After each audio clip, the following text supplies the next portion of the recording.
Hi, my name is Sam McClure, and you are listening to the Premier League Nightclub.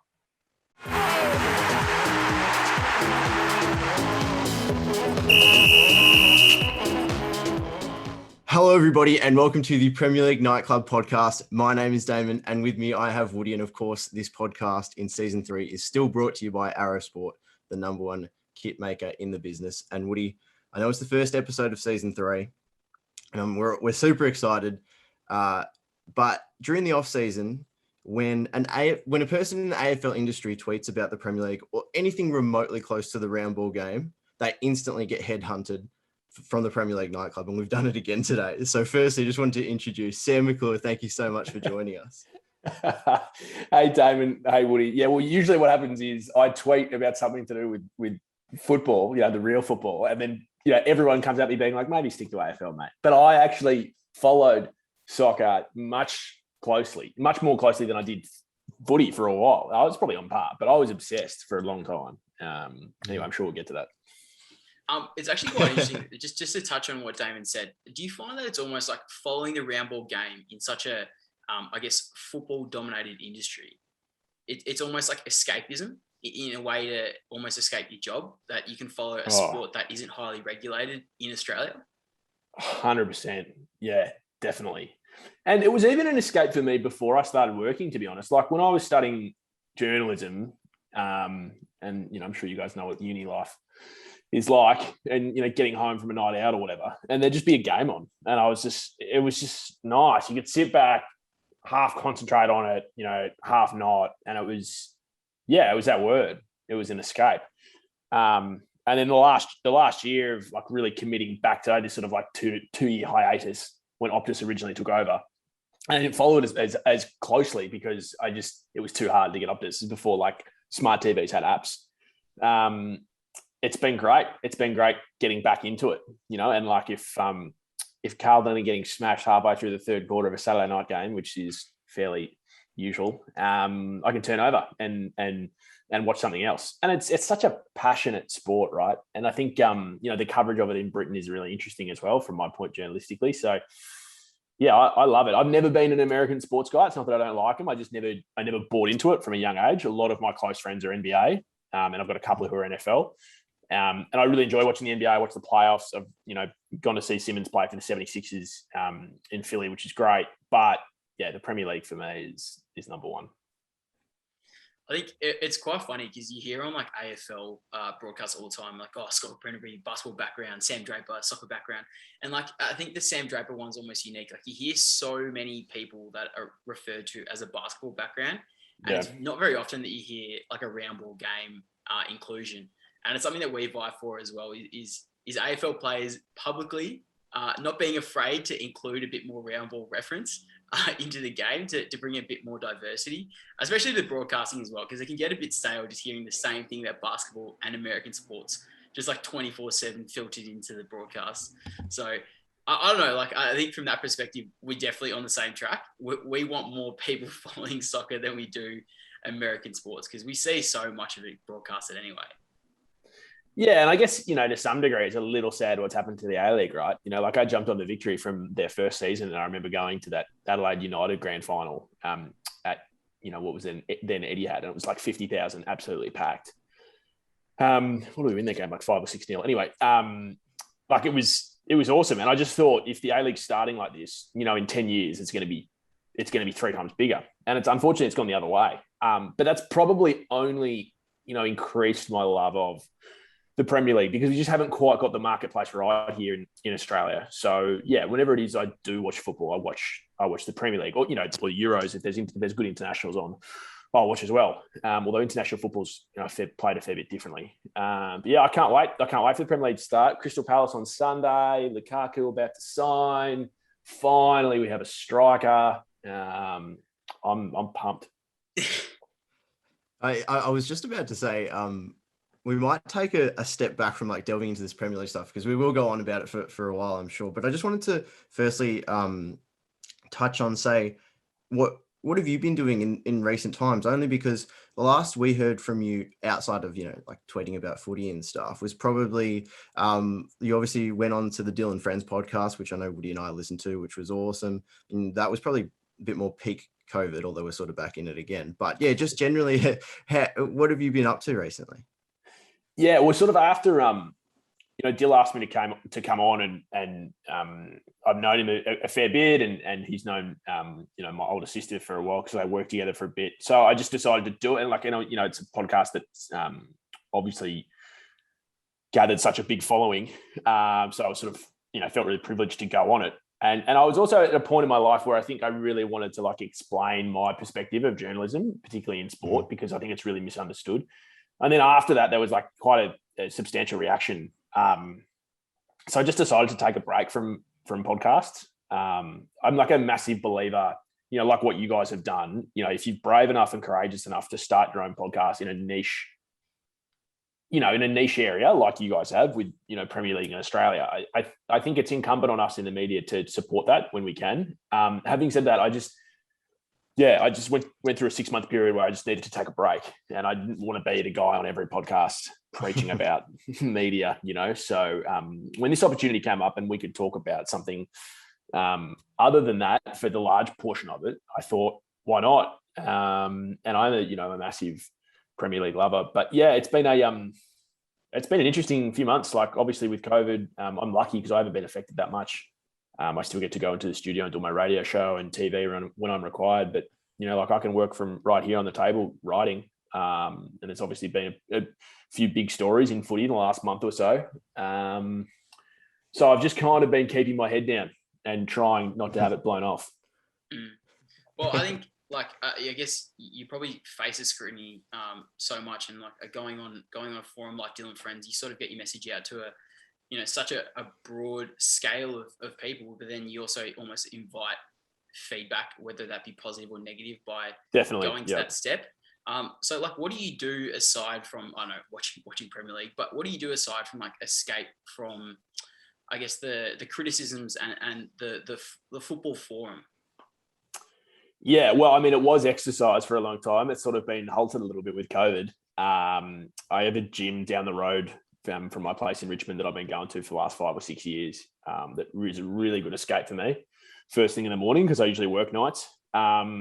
So yeah, it was that and running for a while. I've sort of given up on running. I sort of cracked the shits a couple of months ago and was like, I actually hate this, so I'm going to stop for a while. I'm sure I'll go back to it. But and then I've got I'm a bit of a rev head bogan, so I sort of like taking my motorbike out for rides within our 5Ks when we have to. And I've recently, much to the chagrin of my partner, recently got into gaming. Back in a big way. So I'm hugely into Warzone currently. And we have a little squad that a couple of the producers of Footy Classified, Luca and Mitch, are Luca's really good. He's almost too good. He takes it a little bit too seriously for us. And Mitch and I are sort of, I'm much better than Mitch now, but we don't take it as seriously. So yeah, they're my escapes when I'm not watching footy and I'm not writing about it or talking about it. They're the things that I go to sort of stay level. Just open Pandora's box here, Sam. I thought I thought with the gaming chair in the background and the battleship board, I really opened Pandora's box. Jeez, we're gonna have to hold ourselves back here, Woody, from talking about Warzone for an hour. Oh wow, we'll have to play then. We'll exchange Activision IDs. PS? No, I'm Xbox. Don't judge me for it. No, we're Xbox as well. Oh, okay, right. Yeah, I bought an Xbox One years ago, and I thought it was the greatest thing of all time. This is when I was still living at home. This must be 9 years ago. And then it sort of sat on the shelf for ages. And then it was only really the lockdown last year. I was like, screw this. I'm getting this thing back out. I sort of had a little search around the internet. What's everyone playing? And I was hugely into COD, growing up, as a teenager. But it was not as much a multiplayer thing. That probably came, I don't know, it was 2008 or 9 or something. But I was always just play the campaigns. And now it's Warzone all the way. It's a lifestyle. It's a lifestyle. Yeah. Yeah. Are you a big FIFA fan or not really into that? So yeah, again, was fully obsessed with it would play hours a day during school holidays and all that sort of stuff. Then I reckon the game started to not be great. I'm not sure from which year. Agreed. I reckon was it like FIFA 16 was like the last really good version. I feel like. Yeah. Having said that, I haven't played like any of the last 2 or 3. At some point when Warzone falls off a cliff, which they all have an expiry date, I'll probably get back into FIFA. Yeah. No, it sounds perfect. We're looking for a few extra Pro Clubs players. So, like Sweet. if you're ever willing to sit through, probably 3 hours of shit talk, and be willing to be berated, like just for doing nothing. If you make a mistake, yeah. So I assume you guys played soccer growing up. Nick looks like a sort of a smaller centre back, and Damon looks like a flaky left winger. Am I on the mark? I was flaky right winger, so close enough. I'll pay that. Close. I actually did play centre back as a kid. You nailed it. Amazing. But then I think I stopped growing it around 10.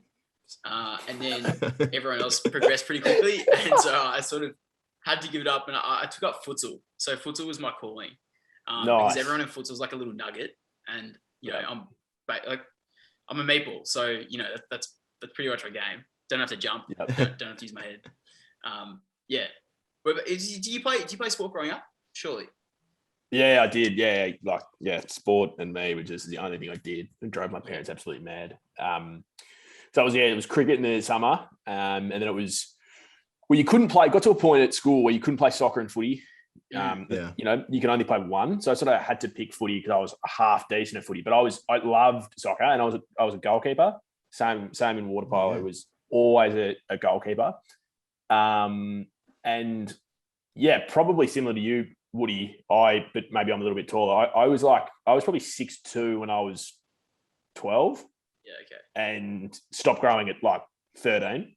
Yeah. And so at a 13-year-old, I was going to be like a good goalkeeper with like a huge arm span. And then it just got to a point where I played a little bit of rep soccer, and then I did a really bad injury where I basically like tore all the ligaments in my left hand, saving a ball with an open palm instead of a fist. And that was kind of it. And I was like, I'm just going to concentrate on footy. But yeah, I've been saying to my friends for years, if there's some little indoor soccer or futsal competition on a Wednesday night that I can get to, I'm in. Mate, it sounds like mate, you're basically part of the FIFA team. You're part of the futsal team now as well. So yeah, I'm gonna have to stop Woody. I'm gonna have to stop Woody from inviting you every week to come play. But, no, do it. I'm in. Whenever we let out of this godforsaken lockdown, I'm in. Sweet. Sounds good. All right, so let's get stuck into some Premier League talk just a little bit, and how you fell in love with soccer. You've spoken that you did love it, but did that passion stem from anywhere? And were you a Chelsea fan straight away? Yeah, so I was always Chelsea. So growing up in my household, you could only barrack for Carlton in the AFL because that's who Dad barracked for. And then he was a journo in London for the best part of a decade, and he lived in West London. I think this is back in the day before it was like, the really snazzy part of London that it is now. And, he saw a team that was based in West London, called the Blues, and that was kind of it. So he brought that back to me. So I was always Chelsea from a young age. But we were really average when I started. Like it was like Dennis Wise, mid-table, and Wise was my favourite player. And then it was Lampard and Abramovich taking over. And then all of a sudden we're like, oh, like we're really good now. And so I was thinking about it today because I was putting together like predictions for top 6. And Chelsea have actually got a decent squad now, but the squad that they had peak Mourinho days, whereas basically like they had 2 world-class players at every position. Mm-hmm. That's sort of like, that's my best memory of watching Premier League. So that's kind of how it started. And yeah, well, I was lucky enough to have Fox Sports on the TV when I was young because Dad had to have it for work. So it was like when the footy was over, it was turn over to what's happening in England. And yeah, I watched heaps of it. I think growing up, like you sort of saw the best and worst of Chelsea. So when, I just briefly want to talk about this Abramovich era and the takeover. As a fan, did you feel as if that was almost, obviously it was a turning point for Chelsea as a club, but do you feel as if it changed your perspective on the game at all, considering the injection of money that came in, and it just wasn't sort of a small club anymore from humble beginnings. Yeah. You know, you sort of get that quick rise to fame. Yeah, I didn't like it initially, and there's still parts of it I don't really like. And I hate when people say, like in the mid-2000s, that we bought the league. Because you can't really buy the league, and you certainly can't buy the Champions League over 38 games. And like Man City have kind of half proven that. You know, you need a lot more. And I'm not a huge fan of what money's done to the game. You know, I've been on record the last couple of days of saying, I hate that Messi's gone to PSG. I hate that we've got a French football club that's owned by another country's government. And there's basically an endless pit of cash. Sorry, this atrium next to me is really changing the lightscape. It's all good. But yeah, I'm uncomfortable with the amount of money that's in the game. I think it's absolutely ridiculous that Man City paid £100 million for Jack Grealish. You know, despite the fact that I think he's a wonderful player. And I would love to get to a point where, you know, a Leicester story doesn't happen once every 100 years. You know, that it could happen once every 5 years. Obviously, there's going to be no salary cap because if they did that, players would just go to different leagues. But I think what FIFA are trying to do with the fair play payments is a good thing, despite the fact that FIFA are probably one of the more corrupt agencies in the world. It's something that doesn't sit comfortably with me. But having said that, like you need, as I said, you need much more than money and signings to be good. Because if you didn't, PSG would have won the last 5 Champions Leagues, right? Yeah. I sort of wanted to ask a question because when we first started talking to you over text to get you on today, you mentioned that obviously, you've loved it for 20 odd years and then sort of died down when Optus got the rights. But is there a part of you that feels like that money side of the game has killed your interest a little bit, or is it just more of a personal thing to you, whether it be busy with work or whatnot? Like, is there a specific reason why it died out other than Optus Sport getting the rights? The Optus part was fairly big. It just became harder to watch. But I don't know. Like I'm looking at the top 4 that's going to finish this year. It's hard to find outside of the big 4 or what was the big 4 who's going to jump up. And like the AFL has made a lot of mistakes in their growth of the game recently. But one thing that Gillon McLachlan has done really well is actually sort of created this any team, anytime, any day, like upsets could happen at any point. Doesn't really feel like that's as possible in the Premier League as it was maybe in the mid-2000s when, like Everton were a force at Goodison Park and, it was really hard going to Stoke on a Tuesday night and the pissing rain. And I don't know. I just feel like it's a lot harder for these clubs to come in and survive. And it's one thing to survive and it's then another thing to actually push for trophies. So in answer to your question, I think the money in the game has impacted my love for it, but it hasn't killed it.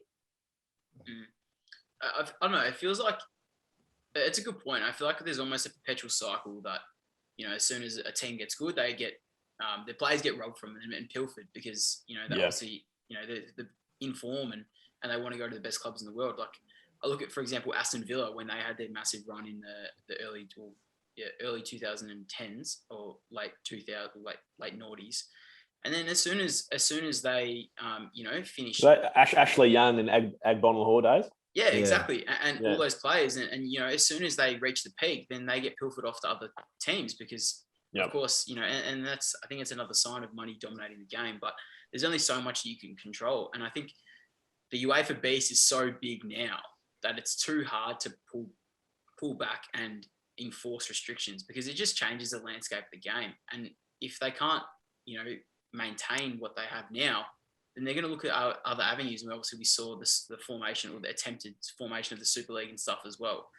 The other forms of money is so dominated that it's going to, I don't know, it's quite, I've butchered this, but I feel as if, it's almost irreversible where it is now.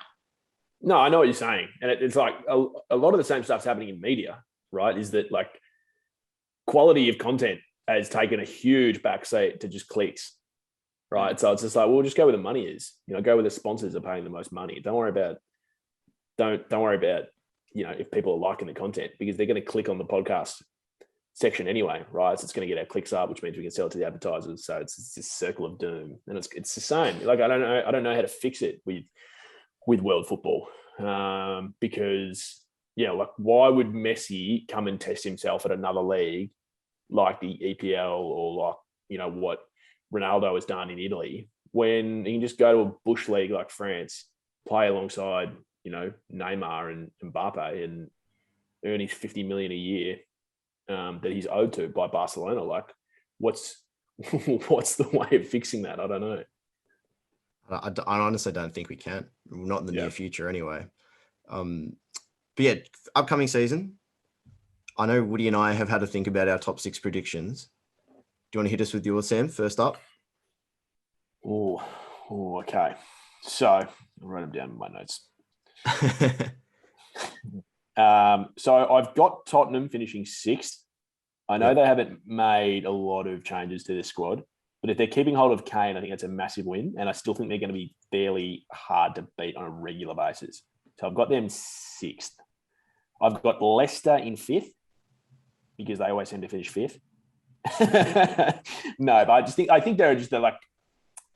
think that Brendan Rodgers has got them playing really good football, and they're an honest team, right? And I think they're going to be really hard to beat at home. So I've got them finishing 5th. And then my top 4 is kind of boring. Like, I think Sancho helps United. I just don't think they're going to challenge for the league. So I've got them finishing 4th. I think Van Dijk being back to full fitness for Liverpool really helps. And like, the top 3, could chop and change, because if Liverpool go on a run and they get that momentum at Anfield, then, who knows under Klopp. But I've got them 3rd. I have Manchester City in 2nd, mainly because of bias, and I hate them, and I can't think of them winning again. But no, they've got an incredible squad. I think they've clearly got the deepest squad in the league.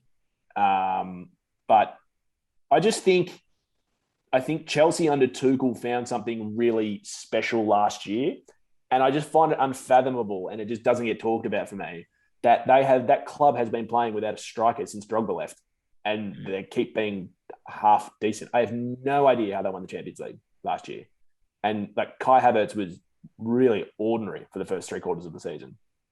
And so if they get Lukaku, who's like coming off a really big goal spree in Italy, albeit a very different league. But I think Chelsea have really good wide players. But the thing you need to complement the wide players is you need someone you can put in the box too. They didn't start Giroud enough, maybe because he's old. Abraham's really raw. The really interesting thing for me is, for Chelsea, is what formation are they going to play? How are they going to fit everyone in? You saw what Ziyech did today in the Super Cup final. I really like him. I don't know how they're going to fit him in the team to start.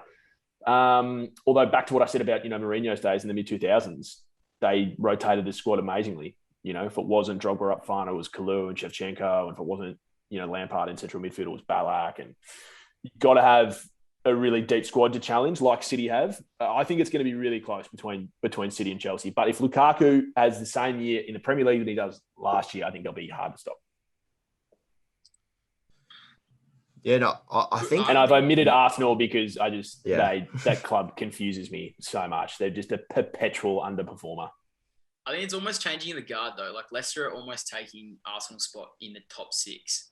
Yeah, I think Arsenal booked anyway. So, mate, that's actually probably that's a pretty solid answer. Like, I think the justification you can get any better.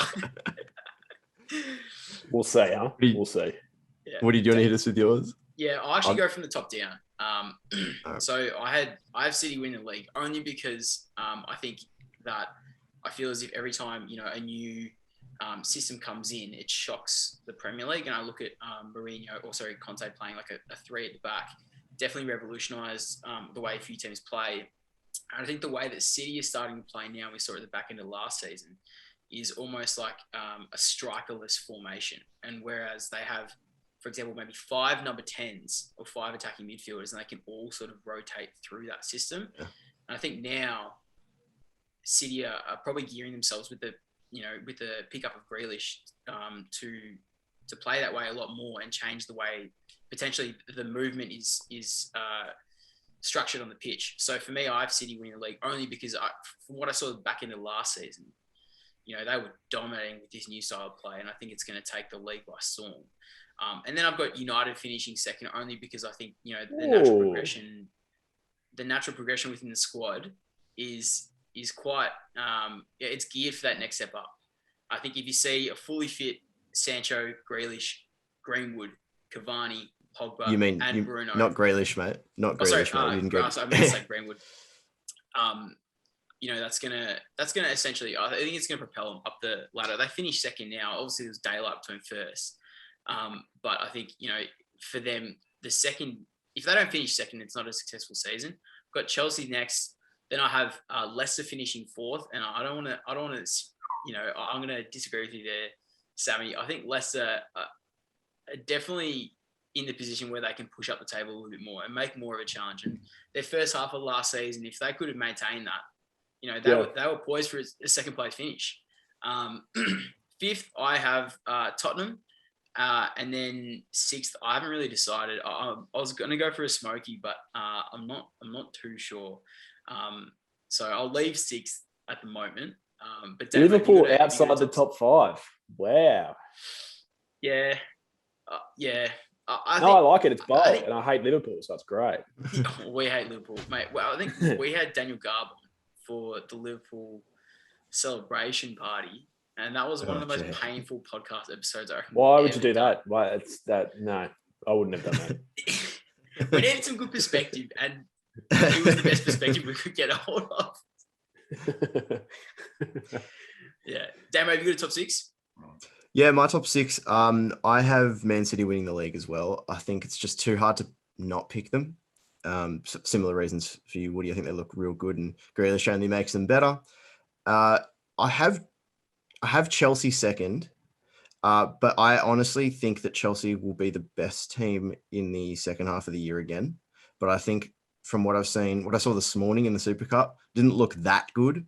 I know it's just the Super Cup, but I just think that, I don't know, it'll take a little bit for Chelsea to get their act together again, similar to last season, really. And they've actually made a habit of iffy starts, so I think they'll go again, but be the best team in the second half of the season. Third, I have United, and I only have United in third just because of, the signings. You can't sort of look past it. And when they finish second and their squad's only better, it's a bit harsh to drop them any further than that. Liverpool, I still have question marks about, only because I have them in fourth, but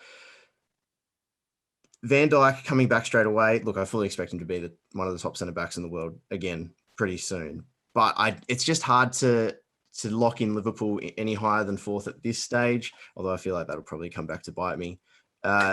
Tottenham, I have fifth. Arsenal I have fifth, not Tottenham. Arsenal I have fifth, only because I think the way Arteta's setting them up, it's sort of the template for these poor teams to come up. So defensively, they're actually not that bad. They just can't score. And so I think once they open up a little bit, you'll see them move up the table slightly, and I think they can still fifth, and Leicester in sixth. So Tottenham drop out of the sixth for me. I think their signings have been less than impressive. And just overall, I think the Tottenham era of finishing top four has taken a halt a little bit, and it'll take I don't think it'll be a one season thing. I think it'll take 2 or 3 seasons for them to enter the top 4, even 6 again. So I think that's mine. One of the things that sort of spurred me to leave Liverpool out of my top 4 is that I think the natural decline of Salah, Firmino, and Mane is maybe under-addressed in the media. And I look at, like, for example, last season, they just didn't click at all. Maybe it was because they didn't have the dynamism of the midfield that they had in previous years due to injuries. But I think, if they can't click, it's almost a linchpin for them in their season. Again, like we saw last season, they almost capitulated because the front three just weren't working and they weren't getting the service. I don't know if they've addressed that in their signings as well. So I think, they could be really almost left in the dust for the first half of the season especially if they don't address it in January as well. Then I think, maybe they're pulling the wool over a lot of people's eyes about how good they are right now. So yeah, that just probably comes back to your point, Sammy, that you're maybe a little bit surprised that I left Liverpool out of my top 4. But yeah, No, it's a good argument. It's fair. Yeah. So I mean, hopefully it provides a little bit of justification.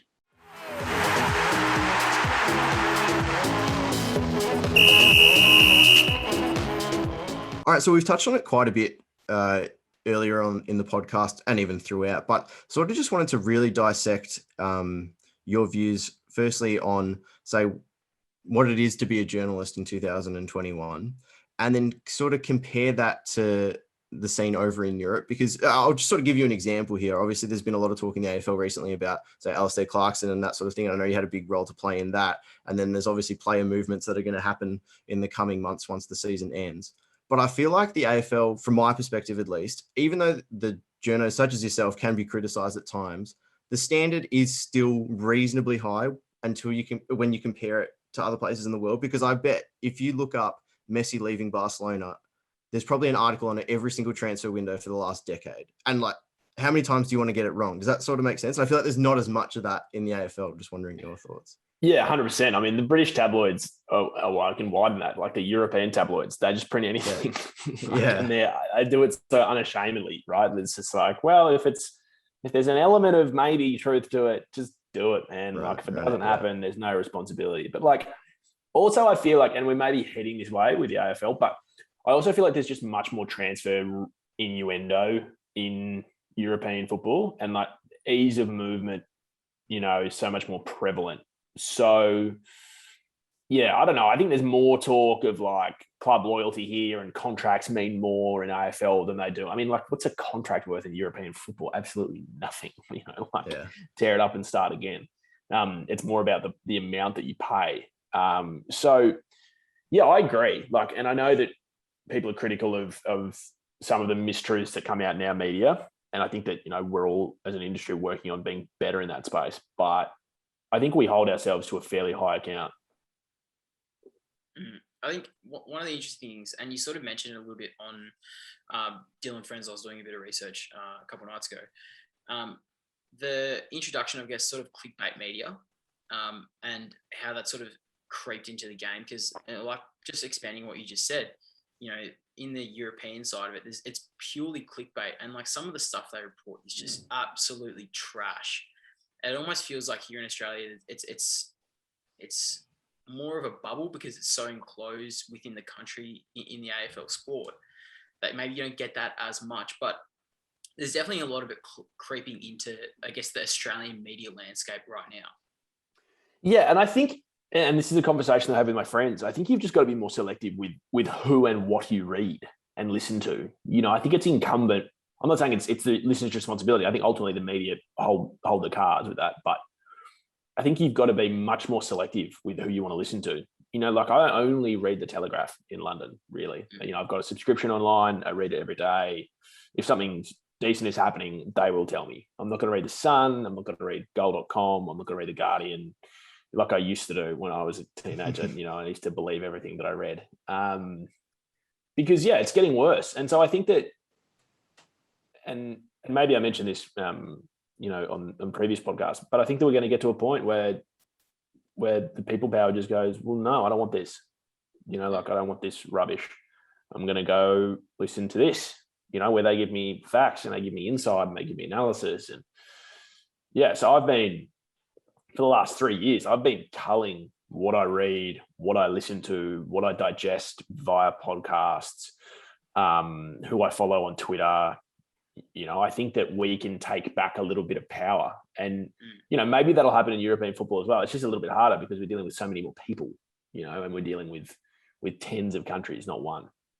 Are you familiar with Fabrizio over in Europe, Sam? Yeah. Here we go. I think he's probably a great example of someone who's sort of broken out of that mold over there. And even if, say, every single media outlet that you can think of has run with, I don't know, Sancho going to Man United, no one actually puts their hand on their heart and say, yeah, it's going to happen, until Fabrizio says, all right, yes, he says, here we go. But generally speaking, and if he hasn't said anything on it, it's not even close to advanced. And so he has that like incredible trust with his followers now, because he's not about being first. And I think that's incredibly unique. And he's done a very good job of publicizing himself. So at this stage, he's probably the only person I can say, yeah, when I read something from his, I know it's 100% factual. And so that puts him above any journal I can think of in Europe. And because but when I compare that back to Australia, I'd probably say like someone like yourself, Tom Morris, Mitch Cleary. I mean, I've just named people that have come on the nightclub as well by no coincidence, but they're sort of guys like yourselves. We take what you say, like it's more or less done, whether it be a contract. Yeah. Like we believe you, and it's a smaller market, but there's a higher rate of that in Australia, which I find incredible. Yeah. Yeah. I think that's what we've all got to get to, is that we've got to get to a point where you like, for instance, for me, it's probably Jake Nile, like who I work with at the Age. Like I know when I read something from him that every single word is fact and, well researched. And I think we've, you just mentioned 3 of us there that are all a similar age. That's what we're all striving for, is to get to that point. And, it requires some discipline, but it also requires picking the right workplace to work at. You don't want somewhere where it's like, well, I need 600 words by 5 p.m. I don't care what it is. It just needs 600 words, because there are bosses, there are editors out there that do that, and that's why we have so much speculation. We have so much rubbish that gets reported, because it's like, well, they asked for something. They had to give them something, So I think we're getting better. And like, yeah, Fabrizio in Europe is such a good example, because when there's all this rumor and innuendo, you just go to his Twitter profile and be like, well, I'll just wait for him. That's a pretty good reputation to have. You feel like it almost runs part and parcel with the quality of contacts that you make in the industry? Yeah, definitely. I mean, that's it. That's the whole thing, really. It's the whole ballgame. Is you're only as good as your contacts.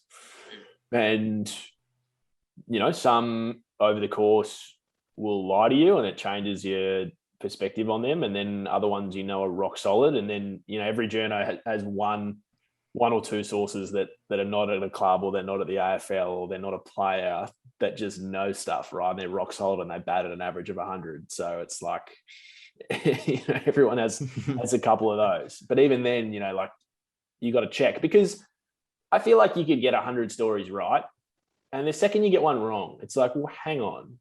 You told me that Alistair Clarkson was leaving and now he's staying.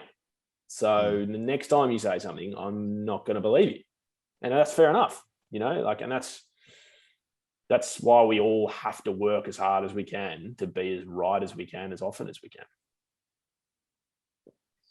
Do you feel as if, I just, something that's always intrigued me, and I guess we've never actually asked any of the, I guess, reporters or media people that we've had on the podcast before, like when it comes to making these contact relationships, to what level do you go, or to what extent do you go to keep them alive? Like obviously they can fizzle out and stuff, but like, do you have to grease up a contact? Like, I mean, that's such a sleazy thing to say, but like, to what extent do you go to keep that relationship alive? Yeah, well, I mean, that's most of the job. Jake always has a saying that if you have a source that you only ring for a story, then he's not a source. Like you can't be ringing someone up being like, what do you got for me? That's not how it works. Yeah. So the way we gather stories, I mean, I don't know. I don't ask other journos, because it's sort of like, it's like the secret sauce, right? You can't ask someone, but it would chop and change depending. Like, yeah, if I told you guys where I got the last 5 stories that I wrote, you'd probably be like, whoa, what, really? Or you might not be surprised, and it would change with different journos. So, yeah, and that's why a lot of us stand by our stories so rigorously sometimes, because the quality of the source is so good. And if you see anyone back away from a story a day or so after reporting it, then you know that they went with it without really checking. And sometimes backing out of a story is as bad as getting it wrong, because you're kind of admitting defeat before it happens.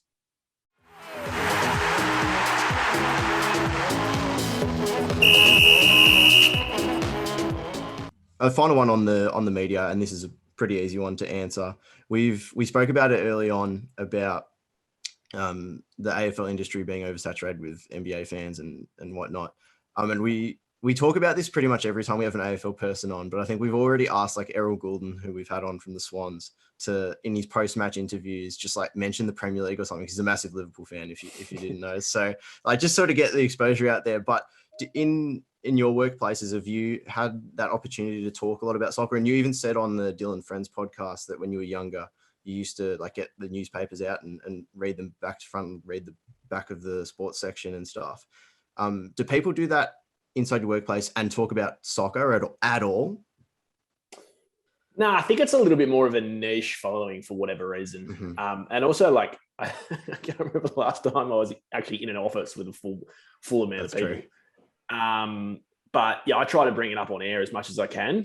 We have like a podcast hour that goes to regional hours, and like we interviewed a CBS affiliate, Jonathan Johnson, I think his name is, which is an awesome name for a reporter, in Paris for the reaction to the Messi stuff. And like Jared Healy, who I do my show with, he sort of pokes a bit of fun at me that like anytime I start bringing up world football, he just yawns and be like, okay, I'll go to sleep now. Like I just don't care, because he didn't grow up with it. And so he doesn't care as much, and he doesn't know enough about it. But then when we started talking about, like, I'm explaining it, I'm like, well, Jared, this guy might go down as the greatest of all time, even though I don't think he is. And he's leaving Barcelona to go to PSG, and, the Spanish league's awesome and the French league's a bush league, but they're owned by Qatar and they want to win and so he suddenly started getting interested, and the rock star arrival. So yeah, I try to bring it up to people as much as I can. It's just my group of friends, like my really close group knit of mates, is about 10 or 12 of us. None of them, not one, are soccer fans. There'd be like 6 or 7 that are NBA fans, 1 or 2 are into NFL.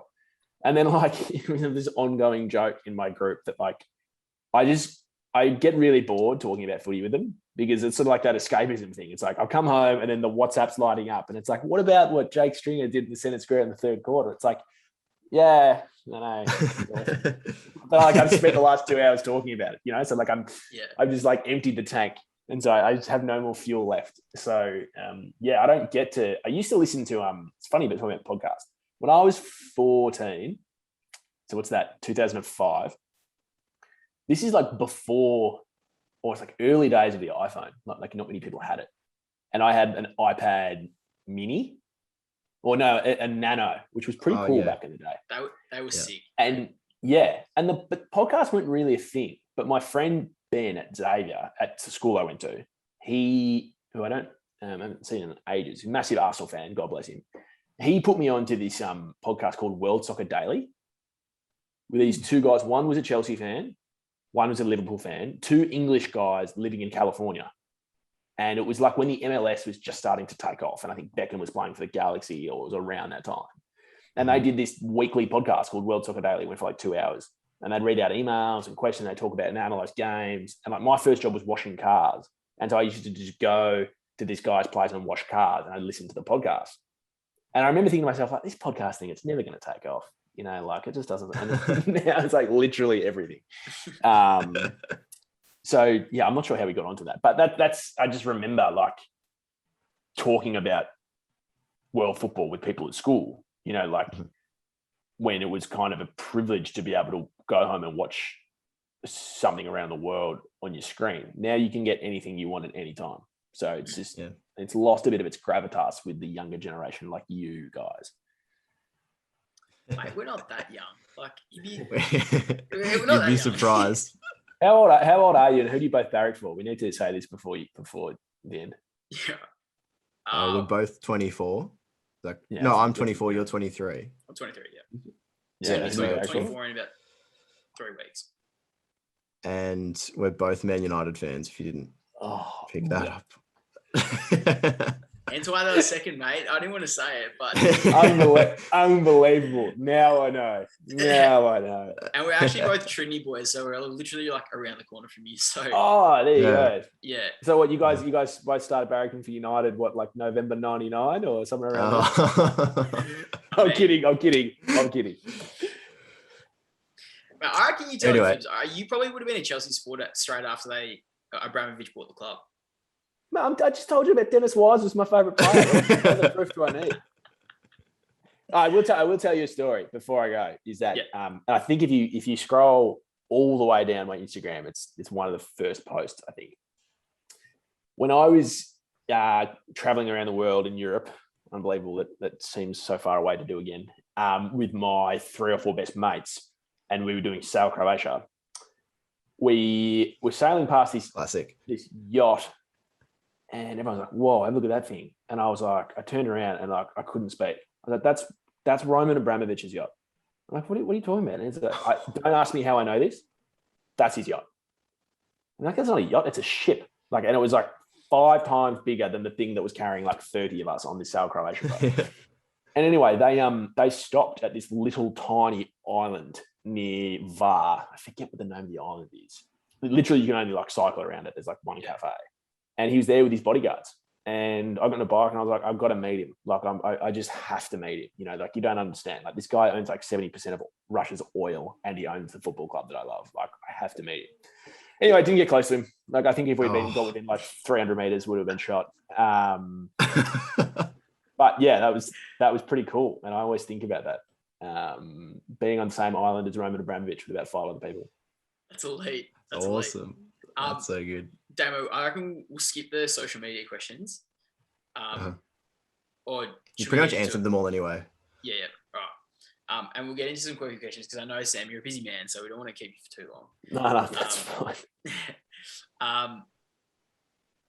Well, this is a segment that all of our we get asked about a lot, and most of our social media questions come from this, and it sort of gives us a little bit of insight into more about how you follow the Premier League and stuff, like what you sort of value in the Premier League as well. So, first one, pretty stando. Can you give us your Premier League 5-a-side team? And it has to be a goalkeeper. Definitely not Kepa.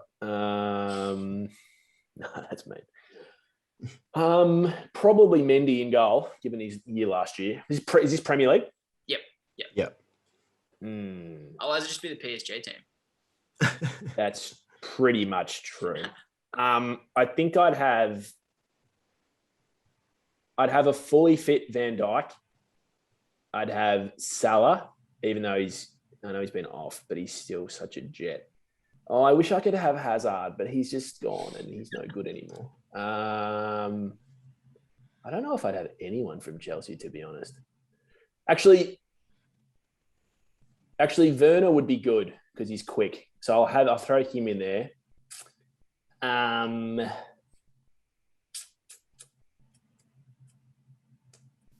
Sancho and I think that's 5. Is that 5? I think that is. Sancho, Werner, Van Dijk, Salah, and Mendy. Done. That's 5. Cool. I've definitely missed too many players. Next up, if you could have dinner with one Premier League player, who would it be? Why and what would you talk about with him? Oh, that's so interesting. I just really want to meet Mo Salah, right? Mainly because, why did you leave Chelsea? Or, why did we let you go? Mm-hmm. And then, I just really want to know what it's like being a football star in a country like Egypt. You know, it's not as though they're as run of the mill as England or France or Germany or Spain, right? And the story about when Egypt had their elections. This is years ago, and 2 million Egyptians crossed out every name on the ballot sheet and wrote Mo Salah. So I'm just interested in his journey as a star of football that comes from a country that doesn't usually make them. Yeah. I think that's interesting. Yeah, I think he's definitely got one of the more interesting stories in terms of rise to fame. He's up there with yeah, definitely. Yeah. Well, he was the biggest player. He's almost the most famous player on the planet when Liverpool were going on that run and he was scoring for fun. Yeah, exactly. Yeah. Yeah, the bloke was made of gold. Everything he touched was just it's unbelievable. Yeah. I don't know. This is touch and go, so you can feel free to pass this one. Who is the most famous person in your contact list? Phone contact list. Like we've actually deceptively interesting answers before. I'm going to give you an answer, but let me come back to it because I want to do a quick scroll. Okay. All right, cool. And just one quick last one. Which AFL player do you think would suit best in the Premier League, and vice versa? Which Premier League star would do well in the Oh, geez. It always confused me when Sean Hampson said that he came from a soccer background. Like he was so big and gangly, and but he was a striker. It really confused me. So I'm gonna give a bad answer. Which footballer would be big in? All right, I think that Bontempelli would be good in the Premier League because he just glides. Yeah. And I think he'd be strong over the ball. And I just reckon he'd have good skills. I don't know. And the player that I would put from the Premier League into the AFL would be, I really would like to see Kurt Zuma play full forward for someone and just push everyone aside and be like, piss off, I'm marking this. And then watching him kick for goal would be funny. So I'm saying Kurt Zuma. That's a lead. And sorry to be the bearer of bad news, but that's all we've got. So have you got an answer for the famous phone contacts? Mm-hmm. I don't. I just feel like anyone famous that I've got in my phone contact list is going to be believable, footy related. Yeah. Oh, okay. Yeah. So it's probably at this stage Joe Hockey, former treasurer of the country, which is a really boring answer. As much as I love you, Joe.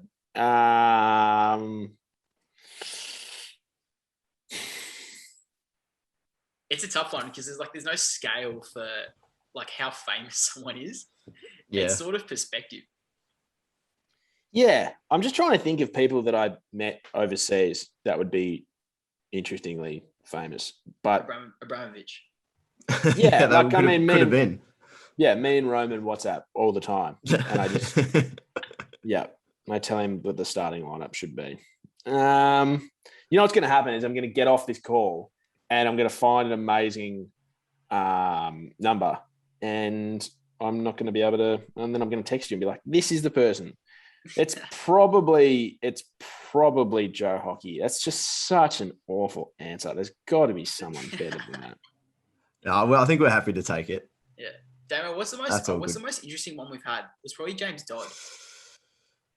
James Dodd from Fox Sports. He said that he used to interview Brendan Rodgers and Arsene Wenger back when he was reporting in the UK, and he still had their numbers. The club would just be like, "Yeah, here's Wenger's phone number if you ever want to call him." See, that's so good. That's so good. Why don't I have anyone like that? Actually, I reckon the biggest flex we ever had, we had Mark Bosnich on last season, and this would be good. He'd have everyone's. Mate, he actually pulled his trap card out, and he's like, "They're too famous. They would not allow me to say this on air." Yeah. But he had their number. Yeah. So he gave us a donut, but that was probably one. I don't know. He would have some crazy numbers in his phone contact. That bloke. All right, Dave Hughes. There you go. Oh, that's a good shout. Damn, you love Dave Hughes. I don't know where this stigma's come from. Not even a stigma, just a it's story. True, it's come from it's a Hughesy stigma. It's not a stigma, but anyway, this is a good chance to wrap it up because I think we're starting to lose the plot. Anyway. Dev, thank you so much for coming on. Woody and I will just quickly wrap up the socials now, like we usually do. Tell everyone to subscribe and follow wherever they're listening or watching, and then we will just hit you up with a point at you through the screen and ask you to just say goodbye to everybody, if that's all good. No worries. Cool. Woody, if they want to hit us up on the socials, where can they find us?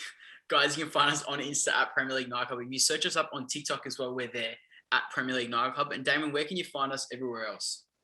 You can find us on Twitter at PL Nightclub. Make sure to jump on the Twitter or Instagram and find the FPL code. FPL starts up this weekend, so make sure to get your team sorted and join the league. Of course, Spotify, iTunes, follow, subscribe, rate, YouTube. Make sure to subscribe. It really helps us out. Go look through some past guests which we've had on. Sam, thank you so much for coming on. It's been an absolute pleasure. We love talking to you about Chelsea and all things journalism and media. And until next time, thank you very much. Hey, boys, it's an absolute pleasure. I'll click follow here. Yes. Yes, love that.